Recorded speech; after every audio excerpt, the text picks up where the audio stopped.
Hello everyone, কেমন আছো তোমরা সকলে? আশা করছি বেশ ভালো আছো। আমিও কিন্তু এখন মোটামুটি ভালোই আছি। তো আজকে আরও একটা নতুন দিনের সাথে নতুন একটা ব্লগ নিয়ে তোমাদের কাছে চলে এলাম। আর আজকে যেহেতু নিউ ইয়ার, আজকে সকলকে জানাই প্রথমেই হ্যাপি নিউ ইয়ার। তোমাদের সকলের এই বছরটা খুব ভালো কাটুক আর সকলের সমস্ত রকম মনের ইচ্ছা পূর্ণ হোক। তো চলো, আর আজকে কিন্তু এই নতুন বছরে আমার নতুন রেজুলেশন হচ্ছে যে এখন থেকে চেষ্টা করব প্রত্যেক দিন একটা করে ভিডিও দেওয়ার। ছোট হোক বড় হোক, একটা করে ভিডিও কিন্তু আমি তোমাদের কাছে নিয়ে আসব। তো তোমরাও আমার পাশে থেকো প্লিজ। আর যারা ভাবছো নতুন নতুন আবার এই ইউটিউব জার্নিটা শুরু করবে, তারাও কিন্তু নিজেদের জার্নিটা শুরু করে দাও। কারণ এখানে থেমে থাকা মানেই কিন্তু পিছিয়ে পড়া। হ্যাঁ, আমি কোনো বড় ক্রিয়েটার নয়, তবে যতদিন ইউটিউবে আছি এতটুকু জিনিস বুঝেছি, এখান থেকে যেমন মান্থলি একটা ইনকাম করা যায়, তেমনি কিন্তু আমরা আমাদের দৈনন্দিন জীবনে যেই সমস্ত কাজকর্ম করছি সেগুলোকেও কিন্তু খুব সুন্দর করে স্মৃতিবদ্ধ করা যায়। তো সেই জন্য বলবো, যারা ভাবছো যে কি করব, হয়তো আমাদের জীবনটা এখানেই থেমে গেছে, তাদেরকে বলবো আমার সাথে সাথে তোমরাও শুরু করে দাও ইউটিউবের এই জার্নিটা। এখান থেকে কিন্তু আমরা যারা হাউস ওয়াইফ আছি তাদের কিন্তু মাস গেলে একটা ভালো ইনকাম হয়। আর তার সাথে সাথে কিন্তু প্রতিদিন আমরা যেই কাজকর্মগুলো করছি সেগুলো কিন্তু একটা স্মৃতিবদ্ধ হয়ে থাকে। তো চলো, তোমাদেরকে অনেক কথা বলে ফেললাম, জানি না ভালো লাগবে না খারাপ লাগবে। তো দেখো, কথা বলতে বলতে আজকে যেহেতু সানডে ছিল, তো সানডের ব্রেকফাস্টটাও বানিয়ে নিলাম। ডিম টোস্ট করেছি আর মেয়ের জন্য একটু আলাদা রকম করে ডিম টোস্ট করেছি। যদিও মা আমার ইচ্ছা ছিল না, ওর জন্যই করে দেওয়া এরকমভাবে। তো ডিম টোস্টটা খাওয়া হয়ে গেছে, তারপরে চলে আসলাম কিন্তু ঘরের কাজকর্মগুলো করতে। কারণ যেহেতু ও বাজার যাবে, তাই ভাবলাম আগে উঠে ঘরের কাজকর্মটা পরে করে নেবো, আর আগে উঠে ব্রেকফাস্টটা করে দিই, নাহলে পরে বাজার যেতে পারবে না। আর এই ঠান্ডায় না দেরি করে বাজার করে আনলে রান্নাবাড়ি করতে কিন্তু অনেকটাই লেট হয়ে যাচ্ছে। তো সেই জন্য কিন্তু ওই 8টা সাড়ে 8টার মধ্যে ব্রেকফাস্টটা করে দিলে 9টার মধ্যে যদি বাজার চলে যায়, আস্তে আস্তে 10টার মধ্যে কিন্তু হয়ে যায়।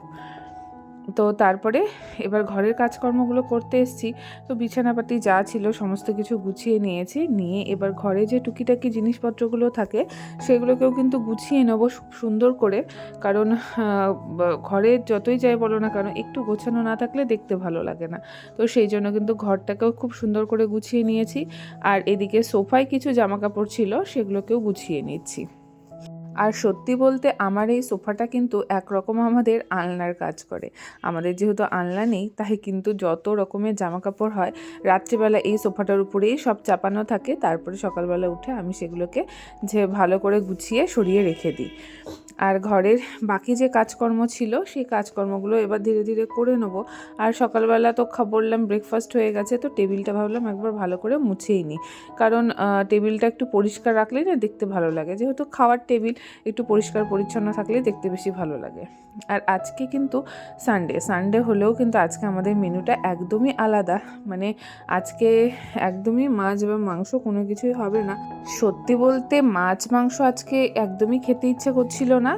আর তার সাথে সাথে আজকে ওর একটু কাজও ছিল, তো সেই কারণে কিন্তু আমাকে বলল যে তুমি আজকে ঘরে যা আছে সেটাই রান্না করতে থাকো, আমি বাকি সবজিটা কিনে নিয়ে আসছি। তো সেই মতে ঘরে দেখো একটুখানি ছিল মাশরুম, একটু বলতে 3 প্যাকেট ছিল। তো ভাবলাম যে 3 প্যাকেট মাশরুম যখন আছে, তাহলে আর কিন্তু মাছ মাংস কেনার কোনো প্রয়োজনই নেই। আর পালং শাক ছিল, তো পালং শাকটা সকালবেলায় নিয়েছিলাম, বাড়ির সামনে এসেছিলো শাকওয়ালা।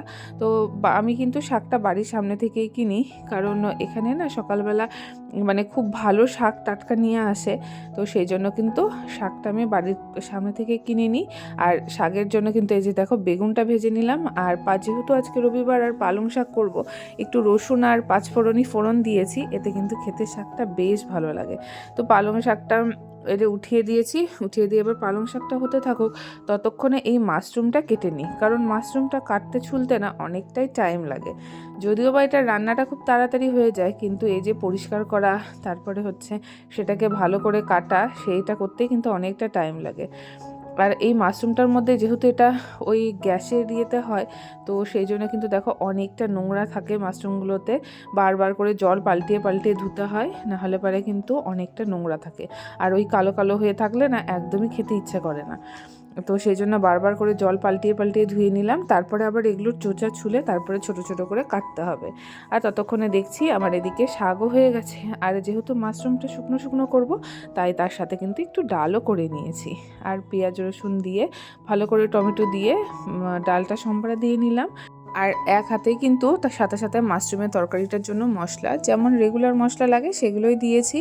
যেমন ধরো পেঁয়াজ, তারপরে রসুন, আদা, লঙ্কা, জিরে সমস্ত কিছু একসাথে ভালো করে কষিয়ে নিয়েছি। কষিয়ে নিয়ে মাশরুমটাকে ধুয়ে, বা এই যে বললাম চোচা মাশরুমের যে উপরের খোলসটা থাকে সেটাকে ছাড়িয়ে নিয়ে ছোট ছোট করে কেটে মাশরুমটা দিয়ে দিয়েছি। আর এখন দেখো কড়াইয়ে যতটা লাগছে মাশরুম, এটা কিন্তু রান্না মানে যখন জলটা বেরিয়ে যাবে তখন একদমই শুকিয়ে অল্প হয়ে যাবে। মানে এই 3 প্যাকেট মাশরুম আমাদের হচ্ছে দুবেলার, মানে দুবেলারও হবে না, রাত্রেবেলায় কিন্তু একটু তরকারি কমই পড়ে। তো এই দেখো কতটুকু হয়ে গেছে মাশরুমটা শুকিয়ে, এখানে কিন্তু পুরো মাশরুমটাই আছে। তো মাশরুম হয়ে গেছে। আর আজকে ভাবলাম না একটু বাঁধাকপির পকোড়া করব, অনেক দিন থেকে খাওয়া হয়নি, শীতে প্রচণ্ড খেতে ভালো লাগে, তো ভাবলাম যে আজকেই করে ফেলি। তো এই যে বাঁধাকপির পকোড়া একটু ভেজে নিলাম, নিয়ে মাশরুম আর হচ্ছে তার সাথে কিন্তু কেটে নিয়েছিলাম একটু ওই ঝিরিঝিরি করে স্যালাড। আজকে কিন্তু আমাদের দুপুরের মেনুটা এটাই ছিল। আর আজকে থেকে আরেকটা কথা আমি বলছি, আজকে থেকে এখন থেকে আমি চেষ্টা করব প্রত্যেক দিন নিয়ম করে ভিডিও দেওয়ার। আর তোমাদের ভিডিওগুলো কেমন লাগছে প্লিজ জানিও। যদি ভালো লাগে তাহলে প্লিজ একটা লাইক আর সাবস্ক্রাইব করে দিও, আর কমেন্ট করে জানিও যে কোন জায়গাটায় ভালো লাগলো তোমাদের। আর হ্যাঁ, প্রচুর দিদিভাইরা কিন্তু ভিডিওতে খুব সুন্দর সুন্দর কমেন্ট করো। আমি নেক্সট ভিডিওতে তোমাদের নামটা অবশ্যই নেবো। আজকের মতো টাটা, দেখা হবে পরের ভিডিও।